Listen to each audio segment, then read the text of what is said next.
ये न्यूयॉर्क के एक गांव की एक सच्ची घटना है। ये गांव हमेशा से शांत था। यहाँ बहुत सारे घर नहीं थे। ये कह सकते हैं कि बहुत ही छोटा गांव है। ये लगभग 500 लोगों की जनसंख्या वाला गांव है। घर बने भी हैं तो 200 से 300 मीटर के अंतराल में। मौसम ठंडा और दिन जल्दी ढल जाने वाला मौसम चल रहा था। इन्हीं घरों में से एक घर ऐसा भी था जो खाली था। उस घर में करीब 5 साल से कोई नहीं रह रहा था। घर का रंग भी उड़ा हुआ था। घर का मालिक दूसरे शहर में रहता था। वो अपने इस घर को बेचना चाहता था, लेकिन लेने को कोई भी तैयार नहीं था। जिसको भी ये घर दिखाता वो मना करके चला जाता। इस घर की एनर्जी भी अलग ही थी, डरावनी और नकारात्मकता से भरी हुई। इस घर के मालिक को सच्चाई पता है कि ये घर किस वजह से नहीं बिक रहा है। घर के मालिक ने इस घर की झाड़ फूंक भी करवाई और बड़ी बड़ी पूजा पाठ भी करवाए, लेकिन कोई फायदा नहीं हुआ।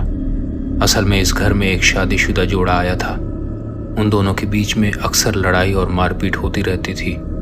तो एक दिन पति ने अपनी पत्नी को जलाकर मार डाला, लेकिन एक हफ्ते बाद उसके पति की भी रहस्यमय तरीके से मौत हो गई। जो भी इस घर के सामने से गुजरता उसे उनके लड़ने की आवाज़ें अभी भी सुनाई देती हैं। वो घर पूरी तरह से शापित है। कई बार तो पूजा पाठ के दौरान फादर भी पागल हो चुके हैं। काफ़ी दिनों के बाद एक जोड़ा आया है जो अभी तक शादी के बंधन में नहीं बंधा था। लड़की का नाम क्लारा था और आदमी का नाम विंसेंट। घर के मालिक ने उन्हें घर दिखाया। उन्हें वो घर पसंद आ जाता है। उन्हें किसी भी तरह के घर की ज़रूरत थी और फिर घर के मालिक ने कम पैसों में घर देने की बात कर दी तो उन्होंने खड़े खड़े ही घर को किराए में ले लिया। उस जोड़े ने घर में सामान शिफ्ट किया और अब वो अपने सामान को जमा रहे हैं। उन्होंने देखा कि खिड़की के बाहर एक बूढ़ा आदमी दूसरी तरफ मुंह करके खड़ा हुआ है। क्लारा ने खिड़की को और खोलकर देखना चाहा तो वो बूढ़ा मुड़कर थोड़ी देर घूरता है, फिर चुपचाप चला जाता है। क्लारा को ये सब थोड़ा अजीब लगा। उसने विंसेंट को ये बात बताई तो उसने इस बात को टाल दिया और काम करने लगा। दिन ढल चुका था। अब ये दोनों रात का खाना बनाने लग जाते हैं और साथ ही आपस में बातें भी करते हैं कि अब क्या करना है, पैसे कहाँ से आएंगे और शादी कैसे करेंगे। खाना बनाते बनाते क्लारा का हाथ कट जाता है और थोड़ा सा खून ज़मीन पर गिर जाता है। जैसे ही खून ज़मीन पर गिरता है वैसे ही बाहर कुत्ते के रोने की आवाज़ें आने लगती हैं और वो कुत्ता रोते रोते ऐसा लग रहा था कि भाग रहा हो और फिर उसकी आवाज़ गायब हो जाती है। क्लारा नाजुक दिल की लड़की है। तुरंत उसे डर लगने लगता है। ये बात विंसेंट जानता है। उसके हाव भाव देखकर विंसेंट को हंसी आ जाती है। वो कहता है कि इसमें डरने की क्या बात है, कुत्ता ही तो है, लाओ दिखाओ अपना हाथ। विंसेंट ने बैंडेज निकाला और उसकी उंगली में लगा दिया, लेकिन क्लारा को वो आदमी अजीब लगा। खाना बनाते हुए क्लारा ने कहा कि यहाँ आसपास कोई शॉप होगी क्या? नमक चाहिए, वो मैं भूल गई हूँ रखना, या शायद कहीं रखा होगा और वो मिल नहीं रहा। कल देखूंगी, लेकिन अभी के लिए चाहिए, नहीं तो खाने में टेस्ट नहीं रहेगा। विंसेंट ने कहा कि अभी रात हो गई है, कल ही मिल पाएगा।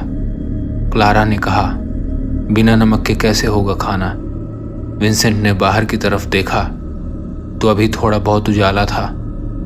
उसने कहा ठीक है, मैं आता हूँ लेकर। अगर शॉप नहीं खुली होगी तो किसी घर में जाकर देखता हूँ, शायद वहाँ मिल जाए। विंसेंट घर से निकल जाता है। वो चलते चलते लगभग आधा किलोमीटर निकल गया है। उसे वहीं पर एक घर दिखता है। वो घर को देखकर घर की तरफ चल देता है और फिर नॉक करता है। थोड़ी देर बाद एक बूढ़ी औरत निकलती है।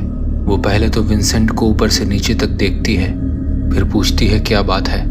विंसेंट ने कहा कि हम यहीं पास वाले घर में शिफ्ट हुए हैं और कुछ सामान अभी तक हमने जमाया नहीं है, तो क्या आसपास कोई दुकान होगी।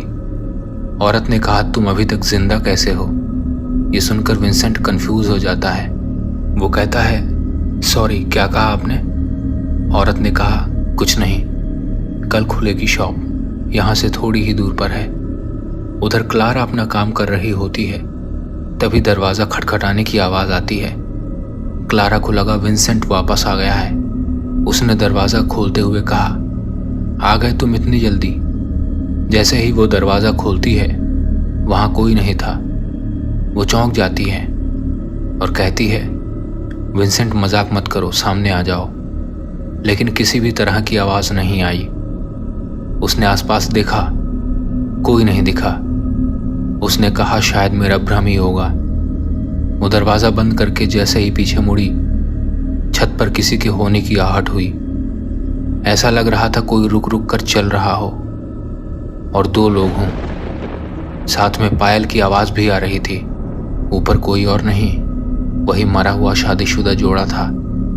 उधर विंसेंट ने उस औरत से नमक मांग लिया और बोला, कल मैं आपको खरीद कर लौटा दूंगा। उस औरत ने नमक देते हुए विंसेंट को कहा कि जितना जल्दी हो सके चले जाओ। उधर क्लारा उस आवाज़ को जानने के लिए छत में चढ़ने लगी, लेकिन तभी दरवाज़ा फिर से किसी ने खटखटाया।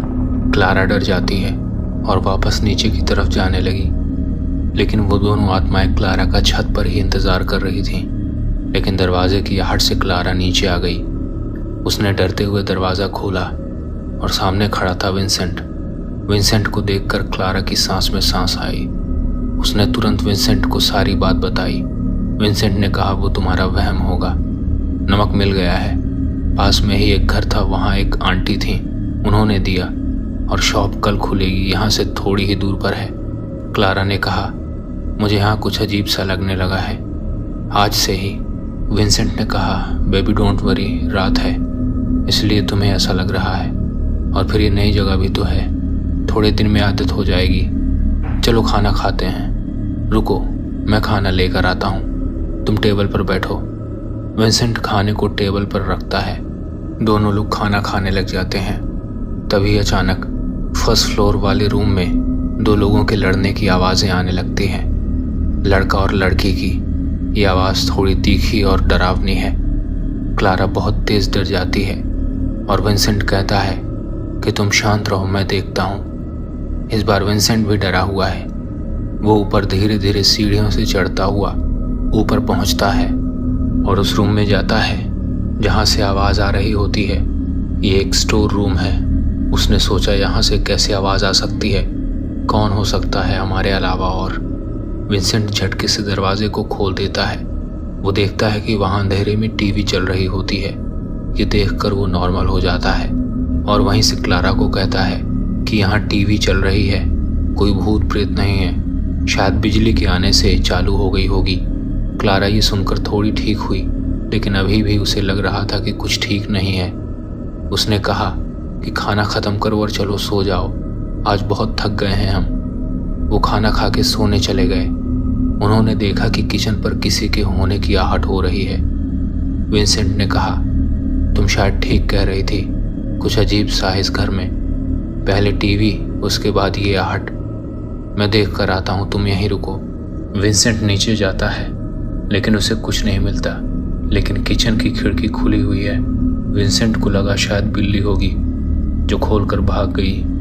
विंसेंट खिड़की बंद करने लगता है। बंद करते हुए उसकी नज़र खिड़की के बाहर गई। उसने देखा कि एक औरत खड़ी हुई है जो हंस रही है और वो हंसते हंसते ऊपर छत की ओर इशारा कर रही है। विंसेंट को कुछ समझ नहीं आया और पलक झपकते ही वो औरत गायब हो गई। विंसेंट ने खिड़की बंद किया और अब वो डरा हुआ क्लारा के पास जाने लगा। वो रूम में जाकर देखता है कि वहाँ क्लारा है ही नहीं। उसने आवाज़ लगाई, क्लारा तुम कहाँ हो? फिर उसने ध्यान दिया कि वो औरत छत की तरफ इशारा कर रही थी। कहीं वहीं पर तो क्लारा नहीं है। वो तुरंत छत पहुंच जाता है और उसने देखा कि क्लारा हवा में लटक रही है। ऐसा मंजर विंसेंट ने आज तक कभी नहीं देखा था। वो जोर से चिल्लाया और क्लारा के पैरों को पकड़ के खींच लेता है। वो नीचे आ जाती है लेकिन वो बेहोश हो जाती है। विंसेंट उठाकर उसे नीचे बेड पर लेके जाता है और पानी पिलाता है। उसे होश आता है। गिरने की वजह से उसके शरीर में कई जगह चोट भी आ जाती है। वो उससे पूछता है, क्या हुआ था तुम्हारे साथ?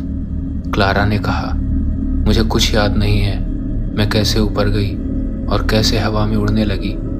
ऐसा लग रहा था कि मैं किसी के वश में थी। विंसेंट ने पूछा, वहाँ क्या हुआ? क्लारा ने कहा, वहाँ मेरे अलावा 2 लोग और भी थे।